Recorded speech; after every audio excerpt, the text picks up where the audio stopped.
for. This ReAction line. Now, this started with Super7, but you guys just did a partnership with them.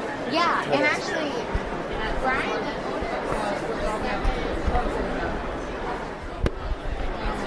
Okay. He was here.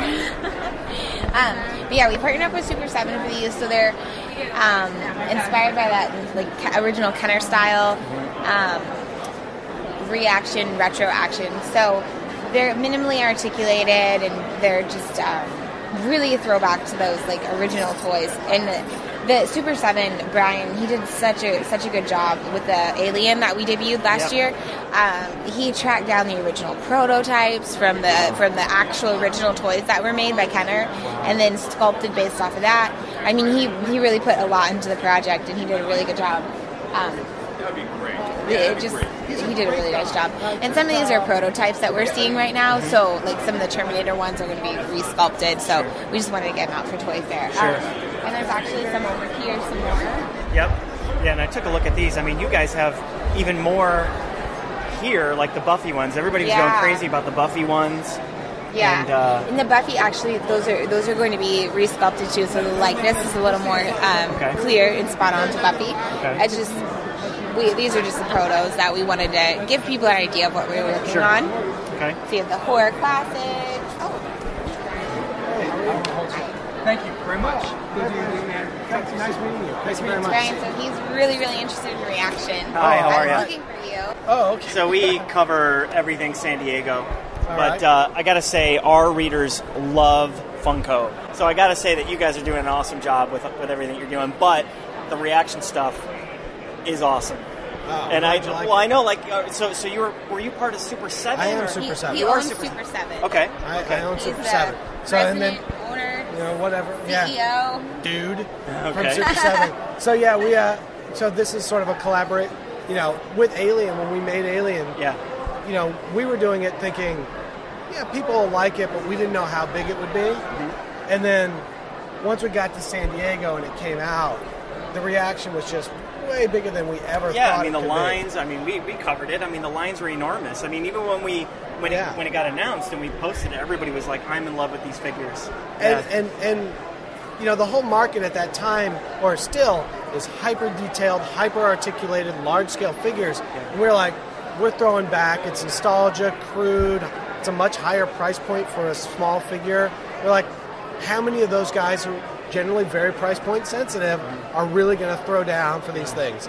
And so we had thought it was a lot smaller than what it was. And when we got there and it was bananas, we were just like, we're kind of screwed. Right. Well, even the little product catalog that you guys made was a throwback to the Kenners. Yeah, I remember getting those for Star Wars, Exactly. I love those things, yeah. And so, we got that. We were just like, we can't really, take that momentum or that excitement and actually capitalize on it, for lack of a better word. It's like, I can only really get so many figures made and get so many figures out there. I have a very limited distribution network. I don't really have... I can do maybe 2-3 lines a year max. Yeah. And obviously Brian's been right next to us in San Diego for the last 8 years. We've become really good friends with him. So after San Diego, we were talking about how everything went, and he was just like, I can help you on this side. I've got the licenses, and I've got the is that network. how you've been able to get all the licensing? Is you just partnered up with exactly. Funko, It's a great. It's like we've got a great product, and he's got a great team and a great bunch of licenses, and he's able to get everything out there. So chocolate peanut butter. Yeah, exactly. Perfect. It's exactly how it is. So it was a great way for us. We could take something and now move a lot faster than we could ever do it before. Yeah. Plus, with his additional distribution, we can order more pieces. We can get the price point down. Yeah. Same thing. Like when we were doing it, it was $19.99. When we started working with Funko, immediately we're able to bring it to $14.99. And here we are, 6 months later, when we're actually getting announced stuff, and they've got a lot of people behind it. It's like, we're able to get it down to $9.99. Wow. At $9.99, it's the cheapest thing out there. Yeah, I mean you're dealing with just normal 3 and 3/4 inch figures. That's the same thing. It's like you go to Target and buy mass market. Yeah. Star Wars toys, they're at $9.99. $9.99, yeah. Well, and off season they're $11.99. Right. Sometimes, know. So it's actually priced the same as like the most mass market inexpensive toy out there. But obviously, smaller and trying to do what we all miss, and really just packaging nostalgia in a lot of ways. Yep. Making the things that we wish would have happened but hadn't happened. Right. Well, all right, so I'm going to put you on the spot here for a second. Yeah. You were on a podcast a couple weeks ago and said that there might be maybe it was you, somebody. Maybe it was the other Brian. The other Brian. And said or that... Josh was, I think. And hinted that there was a play set coming for Comic-Con. I don't know. Come on, you got to give our readers something. Yeah, come on. Everybody wants the same something. Like, what else you got? I'm like, I got 60 figures right here. I'll take one of each. Yeah. And then I'll take the No, we've got a couple plans for San Diego that should blow people's minds. Really? It's like we're trying to do some different things that haven't been done, and just I want to make it so you can come to our booth and have fun, not run to the other side, stand in line for 2 hours, like give somebody your money and then have to run away. Right. I want you to be able to come to the booth and actually do something and have fun. Okay. So we've got some really fun, different things planned for San Diego. Good. Because I was like, we can't go back to San Diego with another early bird kit. I can guarantee you there's going to be another toy company somewhere at San Diego this year that has an early bird kit. Yeah.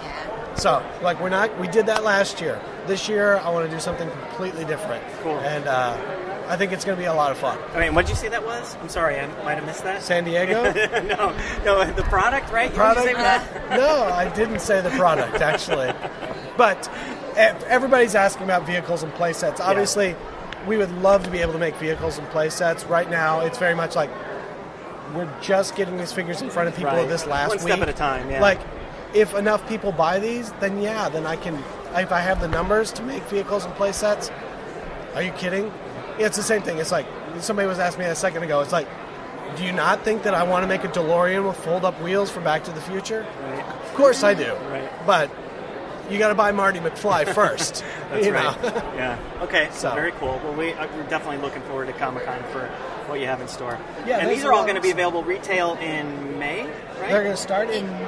It varies. Okay. Yeah. So some will come out in May, and we're going all the way out till October. Okay. With release, so between May and October, you will see them all released. Cool. Yeah.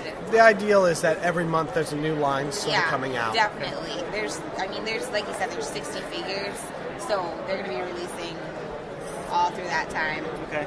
Yeah. Very cool. Well, definitely looking forward to these. So.